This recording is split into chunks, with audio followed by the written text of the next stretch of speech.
Man, the AI world just never slows down, does it? One minute you're wrapping your head around one new tool, and boom, suddenly there are 10 more vying for your attention. It really does feel like drinking from a fire hose sometimes. It's a lot to keep up with. That's exactly why we do these deep dives, right? We want to help you sift through it all. This time, we're focusing on the week ending March 23rd, 2025, specifically through the lens of University 365's 1 week of AI publication. You might even call this your cheat sheet for AI news. And to guide us through it, we have the amazing person who curated this OWAI, Professor Anna, right here from University 365. Oh, well, thank you. It is definitely a fast-paced world, so that's exactly the goal with the OWI, to cut through all that noise and really highlight the developments that matter. We aim for that structured, manageable overview so you can grasp the big picture without drowning in every single update. That sounds like a very valuable service. So, where should we begin? The Nvidia GTC conference seemed to create a lot of buzz. Jensen Huang, Nvidia's CEO, made some pretty big announcements, especially for those in the enterprise world. Right, and what's interesting is that NVIDIA is moving beyond just the hardware. The work with AI and wireless networks, for example, that really caught my eye. They are developing these new tools to make our wireless and cellular services smarter and more efficient. So what does that look like in practice? Well, imagine this. AI is constantly optimizing your network, fine-tuning all the parameters to give you the smoothest, most reliable connection possible, no matter what you're doing. So like whether I'm streaming a movie or just making a quick call. Exactly. Less buffering, fewer dropped calls. That's the kind of improvement that could be possible. Okay, I can definitely get behind fewer dropped calls. Sign me up for that. But it wasn't just wireless communication. Nvidia also seems to be making some waves in the automotive world, right? Absolutely. And they're approaching it from several angles, which is quite interesting. On one hand, you have their partnership with General Motors. This collaboration is all about integrating AI into vehicles to make them safer and just, well, smarter. Smarter cars, huh? Think of AI systems that can analyze data from all those sensors in real time. They could warn drivers about potential hazards, maybe even take preventative action in certain situations. But then you have Volvo taking a different route with their focus on level 4 autonomy. So essentially self-driving cars. Yeah, pretty much. In certain conditions, the car could handle all the driving tasks without any human input. Volvo is really emphasizing the safety and reliability of this technology, though. Which, understandably so. It's a big leap, right? But it wasn't just about personal vehicles, was it? There was also talk about autonomous trucks, with Uber Freight exploring the possibilities there. That's right. And that has huge implications for logistics and how goods are transported in the future. If we see wide adoption of autonomous trucking, it could revolutionize supply chains. And that could potentially affect everything from cost to the availability of, well, basically the products we all depend on. It's a pretty complex landscape, for sure. But the potential for change is, well, huge. Now, one more thing from NVIDIA that really stood out to me. They're releasing a large, open, physical data set specifically for robotics and autonomous vehicle development. Oh, that's a really big deal, actually. It feels like a genuine step towards encouraging more open innovation in those fields. Definitely. By making all this data public, NVIDIA is providing a shared resource for researchers and developers from all over the world. This could really speed up progress because it lets different teams test their algorithms and train AI models using the same foundation. Sort of like a common starting point for everyone. Exactly, and that fosters collaboration and knowledge sharing, which is so crucial in such a rapidly evolving field. Makes sense. All right, let's shift gears a bit and talk about Google and their AI initiatives. The Gemini platform has gotten some pretty significant updates. Yeah, the exciting thing with Google's latest Gemini enhancements is the focus on making AI an even more integral part of everyday work. Take the new Canvas feature, for instance. It's meant for viewing and editing documents, but it's way more interactive. Think of it as a dynamic workspace where you can manipulate and interact with information in a very fluid, almost tactile way. Sort of bringing them closer to platforms like ChatGPT in terms of how users experience them. You could say that, and competition's the good thing. It pushes everyone to be better. And speaking of better, there are also some great updates for developers who use Gemini for coding. I saw that. Seems like they've added features to help with coding. They have. You can now open those little code snippets in a separate window and even directly ask for explanations. For developers, this is a huge time saver. Yeah, instead of having to jump between windows or search for documentation, you can just get those insights right there in your workflow. Exactly. It streamlines the whole development process. Definitely sounds like a win for developers. But Google isn't just focusing on software and coding. They are also making strides in some crucial areas like healthcare. That new TX Gemma model for drug discovery, that was pretty big news. Oh, that's a fantastic example of how AI can be applied to solve real-world problems. TX-Gemma is designed to analyze the structures of those therapeutic entities, those molecules and compounds, to predict their safety and efficacy. So, like whether a new drug is likely to be effective and if it might have harmful side effects. Exactly. And that's huge. If researchers can quickly screen vast libraries of potential drug candidates, they can zero in on the most promising ones. This could dramatically shorten the time it takes to discover new treatments, and that saves money and resources in the long run. Now, another big development this week was Claude AI finally getting a feature that many users have been waiting for. Oh, you mean the web search capabilities? Yes. That's a game changer for Claude. It puts it on a more even playing field with other leading AI models by allowing it to access real-time information from the internet. So now it can pull in information from the web and give more context-aware responses. Exactly. It makes it much more versatile, whether you're researching, trying to get answers about current events, or just needing more nuanced responses. Now, Microsoft also had a few interesting announcements, especially for those who are deep in the world of AI development and creation. Yes. The launch of their free version of Teams, specifically for AI enthusiasts and creators, was a really smart move. Makes sense. Having those dedicated spaces for people who are passionate about AI is so important for the community as a whole. Absolutely. And the features they're offering, like unlimited chats and community support, will really help foster collaboration and knowledge sharing among AI enthusiasts and creators. It's like creating a central hub where people can come together, bounce ideas off each other, and help each other solve problems. Exactly. It's creating a really valuable resource for that whole community. All right, and we can't talk about advancements in AI without bringing up OpenAI. Their new audio models sound like a big step forward. They definitely are. These new models are outperforming their previous Whisper model, both in terms of transcription speed and how accurately they can detect different voices. So not only faster, but more accurate too. Yeah, that's what makes it exciting for developers. They can build more efficient and reliable voice-based applications. So imagine things like voice assistants that can understand you even better with less processing time. That would be a game changer. Right. It could make interactions feel so much smoother and more natural. And speaking of natural, there's another big update. Their new text-to-speech model is now able to convey emotions. That sounds like a pretty big deal. It is. Yeah. Think about how much more engaging AI interactions could become when AI can add that emotional layer to its speech. Imagine an educational app that sounds genuinely excited when you get something right, or a virtual assistant that expresses empathy. It adds that human touch. Exactly. It makes the whole experience feel more personal and relatable. Now, two other players in the AI world, Perplexity and Mistral, also made some pretty noteworthy updates. Perplexity's updated sonar model is interesting because it offers both improved performance and lower cost. It's a win-win for developers. And then you have Mistral going in a different direction with their new model, which is smaller and faster and designed to run directly on devices. So no need for the cloud. Everything's happening right there on your device. Exactly. It's a trend we're seeing more and more, bringing AI directly to the edge, closer to where it's being used.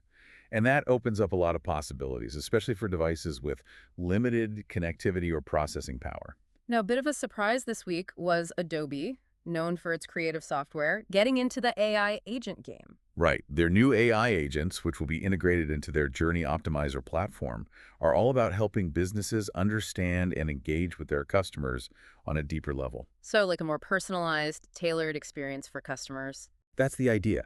It's about analyzing all that customer data and then providing insights that businesses can actually act on to optimize their interactions.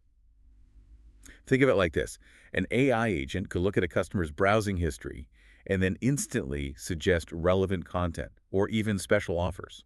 That's pretty cool. It takes some of the guesswork out of marketing, doesn't it? In a way, yes. It allows for a more targeted approach. And speaking of targeted, it seems Elon Musk's AI company, XAI, is making a move into video generation with their acquisition of Hotshot. It's interesting to see how they're building out their capabilities, you know? It is. Hotshot specializes in AI video generation. So this acquisition gives XAI a lot of expertise and technology in a very hot area. It will be interesting to see what they do with it. They have a lot of resources and some pretty big ambitions, so it's definitely a company to watch. The OPAI also highlighted some pretty cool advancements in AI video editing, specifically from Pika Labs and Kriya Innovations. Oh, yeah.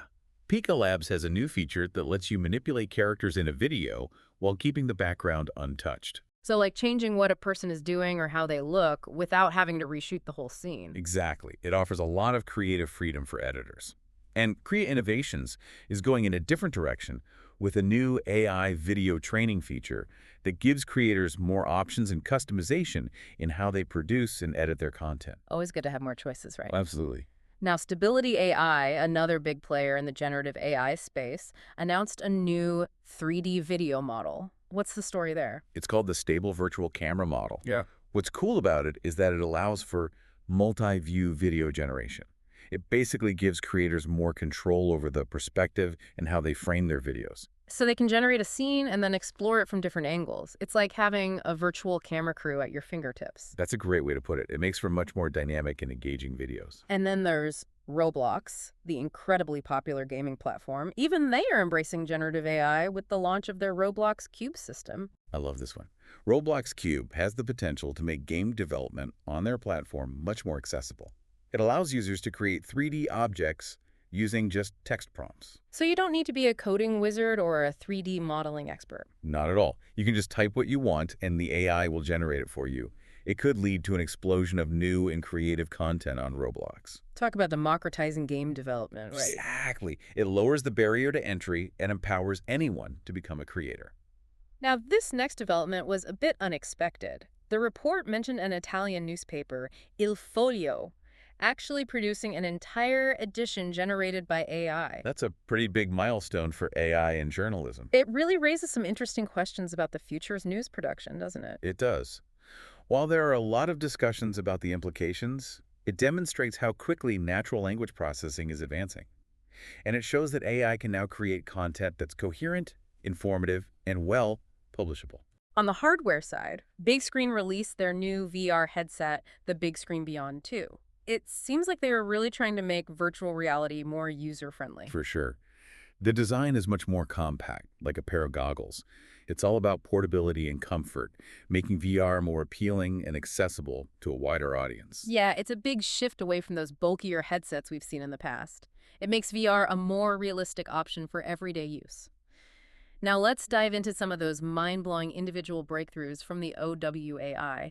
That spatial LM, which can create 3D maps from video, it sounds like something straight out of science fiction. It's pretty incredible, isn't it? Spatial LM can analyze video feeds and then reconstruct the entire three-dimensional layout of the environment. So it can understand the space and all the objects within it. Exactly. It uses a technique called master slam, which basically means it's building a super precise 3D model of the surroundings and figuring out where the camera is within that model all at the same time. And then, using a large language model, it can identify all those structural elements like walls, doors, windows. It can even give you that information as structured data or a 2D floor plan. So many potential applications, right? Oh, absolutely. From architecture and interior design to improving autonomous vehicles and even surveillance. And one of the most exciting possibilities is extending its capabilities for human-robot interaction. Like a robot understanding its environment and navigating through it. Exactly. Imagine a robot being able to ask how to get to the kitchen from here, and then Mhm. receiving directions that make sense within that specific 3D space. It could change how robots assist us in all sorts of tasks. That would be game-changing for sure. Next up, we have Thera, an AI image upscaler that's supposedly better than any existing method. We've all seen those blurry, low-resolution images, so this sounds like a lifesaver. It does, doesn't it? And the way it works is quite clever. Thera breaks down an image into what they call local heat fields, and then sharpens each region before putting the image back together. It can recover details and clarity that are often lost, resulting in much sharper, more detailed pictures. Any way for people to, test it out themselves? They actually have an online demo. I highly recommend checking it out to see the difference for yourself. Definitely will. And then there's LHM, the Large Animatable Human Reconstruction Model. It can create those cool 3D models that can be animated, all from a single image. That's right. It's pretty amazing what they've achieved. You can take a 2D image of a person, and the AI will create a 3D model that looks just like them, clothes and everything. And then, using reference videos, you can actually animate that model. It's like bringing a photo to life. Perfect for creating realistic avatars for games or virtual worlds. Definitely. And the potential applications go way beyond just entertainment, too. Now, bokeh diffusion is another interesting one. It lets users control the depth of field in those AI-generated images. That's a big deal for photographers, right? It is. Bokeh diffusion basically gives you the ability to control the background blur, creating that shallow depth of field effect that makes subjects pop. Like those professional-looking photos where the background is nicely blurred out. Exactly. It's a very popular effect, and now it's something you can achieve with AI image generation. And for creating high-quality 3D characters from scratch, there's STDGen. I'm curious what makes it stand out. STDGen stands for Semantic Decomposed 3D Character Generation, and what makes it special is how it breaks down the process. It sees the different parts of a character, like the body, the clothing, the hair, and it processes each of these components separately. So it's understanding the different elements that make up a person. Exactly, and that allows it to create both the geometry and the textures with a high level of detail. It's all about creating more realistic and believable 3D characters. It seems like attention to detail is becoming a big theme in AI development. Now, another tool that caught my eye is Recam Master, which can actually change the camera angle and movement in existing videos. That sounds pretty powerful for video editors. It is. Recamaster analyzes the video and then creates those new perspectives and camera movements, things like arc trajectories, panning shots, and even zooms, all without having to reshoot anything. So you can make a video feel more dynamic, even if you only had one camera angle to work with. Exactly. And the results are seamless. It's a great tool for adding that cinematic touch to your videos. And then there's Stable Virtual Camera, which takes things a step further by turning still images into 3D videos. Yeah, that one's pretty amazing. With Stable Virtual Camera, you can define the camera path you want, and it will create a 3D video from a single image. It's like animating a photo. In a way, yes. It has a lot of potential for creating interactive presentations, virtual tours, even adding some flair to educational materials. The OWAI also highlighted some pretty cool developments in the world of robotics. Engine AI showed off a humanoid robot that can actually dance. And then there were those agile robots from U365 and Boston Dynamics. It's mind-blowing how far robotics has come, isn't it? That dancing robot from Engine AI really shows the potential for more fluid and natural movements in these machines. And it hints at future applications, perhaps even in entertainment or performance. And then you have U365 and Boston Dynamics pushing the boundaries of what robots can physically do with those incredibly agile robots that can do flips and complex movements. It makes you wonder where robotics will be in a few years. Now, one more development that stood out to me is Cosmos Transfer. It's a video generator, but it's specifically focused on realism and adhering to real-world physics. Oh, that's a crucial one, especially for training AI in fields like robotics and self-driving cars. Cosmos Transfer creates videos that accurately simulate things like gravity and the laws of motion. So it's like a virtual playground for AI to learn in a safe environment. Exactly. Robots and autonomous vehicles can learn to interact with their environment and respond to different situations, all within the simulation. And for those who love music and audio, there's AudioX, which uses AI to generate sounds and even full musical pieces. AudioX is a great example of the creative potential of AI. You can give it various inputs like text or even images, and it will generate sound effects, background music, and even fill in gaps in audio recordings. It could be a real game changer for content creators and musicians. And last but not least, OpenAI has released a new advanced model called O1 Pro, geared towards coding and those tricky scientific calculations. Well, O1 Pro is a beast. It's incredibly powerful, but it also comes with a price tag to match. But for those who need that level of computational power, it represents a significant step forward. Wow, Anna, that was quite a journey. It's amazing to see so much innovation happening in just 1 week in the world of AI. It's a truly exciting time to be following this field. It can be hard to keep up, though, which is why resources like the 1 week of AI are so valuable. Couldn't agree more. Well, Anna, thank you so much for taking the time to walk us through all of these developments. It's been a pleasure having you. It's been my pleasure. Thanks for having me. And for our listeners, if you want to stay on top of all the latest AI advancements and get that curated summary of the week's most important news, make sure you subscribe to University 365's 1 week of AI publication. And if you're looking for even deeper insights and want to access some of the more exclusive content we offer, consider becoming a member of University 365. We are dedicated to helping everyone navigate the ever-evolving landscape of AI. It's a rapidly changing field, and we're all just trying to keep up, right? That's for sure. But it's an exciting journey, and we are here to help. That's right. And with that, we'll wrap up this week's deep dive. We'll We'll catch you next time with even more news from the forefront of AI. Until then, keep exploring. And keep learning.